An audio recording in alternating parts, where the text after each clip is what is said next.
Every month, I take a chance and I buy about 2 new games, and in the last 12 months, there's only been a couple of games that had more pros than cons. Games that I've been waiting for literal years to play have been meh. But whatever, I played them, I finished them, and if they're really terrible, I never go back to them. It is what it is. That's so stupid. But this month I went outside my usual box and decided to pick up a couple of games from genres I don't play often, just to see what the experience would be like for a layman like me. So on June 22nd, I revisited the Final Fantasy Multiverse, a series I used to love but stopped playing back when they created that abomination that was 10-2. I played the Final Fantasy VII Remake and I loved it, but the games between just didn't catch my attention. But I said, F it, and I bought Final Fantasy 16, and wow, you need to play this game. So although this may feel off-brand for me, and I'm only about 40 hours into the game, I'm actually going to give it a good review.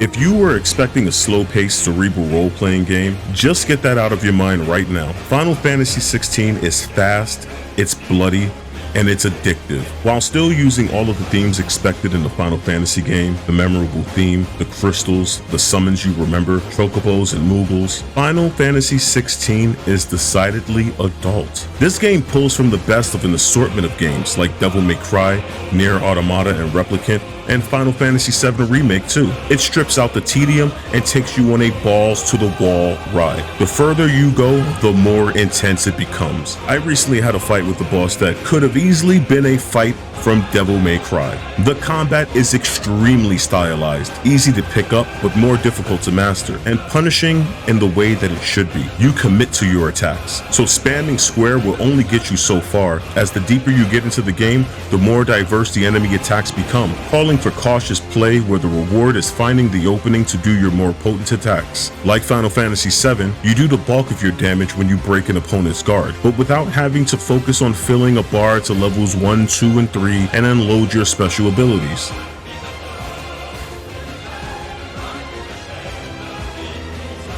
Like Nier Automata, the abilities you have can link to perform other functions. For example, a particular wind ability that pulls smaller enemies to you can be used on larger enemies to catapult you into the air.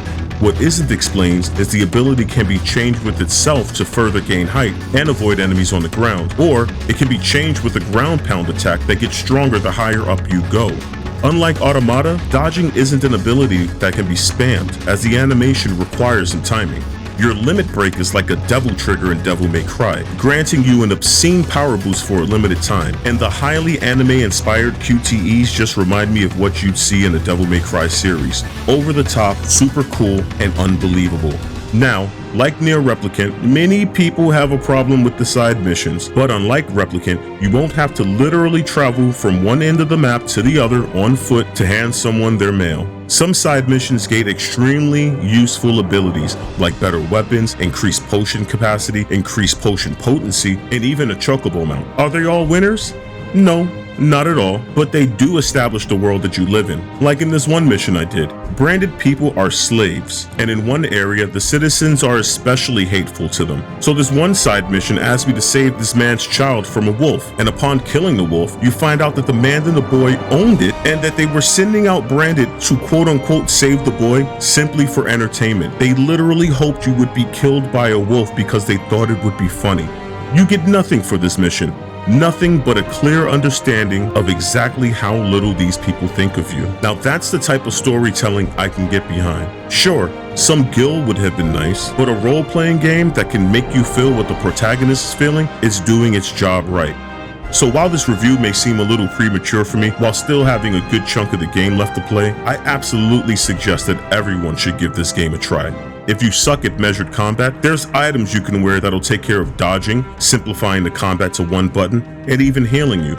Square made this extremely accessible, and I understand why. They're proud of this game, and I would be too. But that's it for now. I'm Late to the Gamer. If you like this quick review, hit that like button. If you have Final Fantasy 16, hit that like button. And if I may have convinced you to give the demo a try, hit that like button. Please leave your thoughts in the comments. I would love to know how you feel about this game, whether you own it or don't have any plans on picking it up whatsoever. This is Console and Control Gaming, and thank you for watching.